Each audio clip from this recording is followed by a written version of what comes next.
चलिए बढ़ते हैं अगली खबर की ओर और बात करेंगे बोकारो जिले की, जहां पर बोकारो जिले के बेरमो कोयलांचल स्थित सीसीएल के कथित यहां पर ऑफिसर्स क्लब में राष्ट्रीय कोयलरी मजदूर संघ की सीसीएल यहां पर बैठक हुई, जिस दौरान कोयलरी के कार्यरत मजदूरों की समस्याओं को लेकर के आंदोलन की रूपरेखा तैयार की गई है।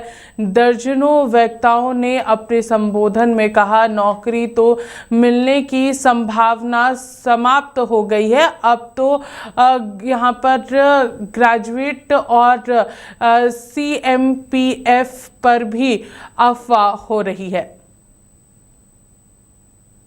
भारत सरकार ने मजदूर कानून लाया है। उस मजदूर कानून में बहुत विसंगति है। उसमें जुडिशियल पावर को मजदूरों के हक में जो न्यायिक अधिकार है, उन अधिकारों को पूरी तरह से कुचल दिया है तो इस पर हम लोग समीक्षा कर रहे हैं। बहुत जल्दी हम लोग बैठक करने जा रहे हैं 1-1.5 महीना के अंदर, और उस बैठक का मुख्य उद्देश्य होगा कि जो न्यू लेबर कोड लेकर के भारत सरकार है उसका विरोध करना, और उसकी ज़रूरत पड़ेगी तो पूरे देश में जो हमारे संगठन हैं, हमारे अनुषांगिक संगठन हैं या हमारे सहयोगी संगठन या हमारे मित्र संगठन, उन सब लोगों को लेकर के देश में। सबसे पहला तो सर विकट परिस्थिति ये है कि इसमें मान ही नहीं रहा है सरकार। आपके पास उतना काउंटिंग नहीं है तो आपको बैठने तो देना ही है उसमें बैठक में अपना। नहीं, ऐसी कोई बात नहीं है।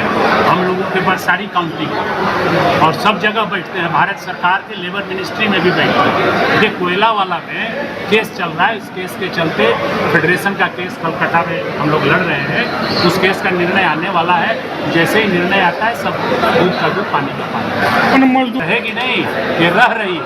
आप देख नहीं रहे हैं कि हमारे कितने मजबूत संगठन यहाँ के लोग लड़ रहे हैं, और जहाँ जरूरत होगी हम लोग एकदम उनके मजदूरों के साथ, अपने साथियों के साथ पूरी ताकत से खड़े। सभी खदानें भी आउटसोर्सिंग की ओर जा रही है, इस पर आप क्या कहेंगे?